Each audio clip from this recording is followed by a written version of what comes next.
কারো প্রতি একবার অনুভূতি নষ্ট হয়ে গেলে মানুষ তখন আর ভালোবাসা, মায়া, টান এসব আর দেখে না। একটা মানুষের প্রতি অনুভূতি জন্মাতে যেমন সময় লাগে, ঠিক তেমনি সেই মানুষটার অবহেলা, ব্যবহার এবং আচরণে অনুভূতি নষ্ট হয়ে যায়। প্রচণ্ড ভালোবাসার পরেও যারা অবহেলা করে, যাদের স্বভাবে মিথ্যা এবং লুকোচুরি লুকিয়ে থাকে, তাদের প্রতি অনুভূতি কখনোই একই রকম থাকে না। অনুভূতি এমন একটা জিনিস যেটা যত্ন না নিলে নষ্ট হয়ে যায়। মানুষ তার মন এবং অনুভূতির ব্যাপারে একদমই চাপ নিতে পারে না।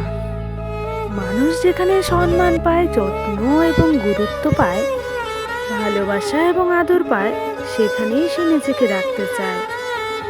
আর যেখানে নিজের আত্মত্যাগ এবং ভালোবাসার বিনিময়ে শুধুই অবহেলা পায়, অসম্মান পায়, সেখানে একটা সময় পর গিয়ে থেকে যাওয়ার আগ্রহ হারিয়ে ফেলে।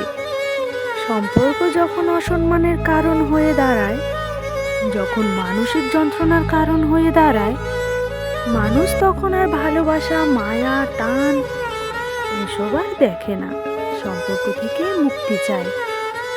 কারো প্রতি অনুভূতি নষ্ট হয়ে গেলে সেই মানুষটার জন্য আর কোনো অনুভূতি কাজ করে না। যার প্রতি একবার অনুভূতি নষ্ট হয়ে যায়, তার সাথে থাকতে গেলেই মানসিক যন্ত্রণা ভোগ করতে হয়।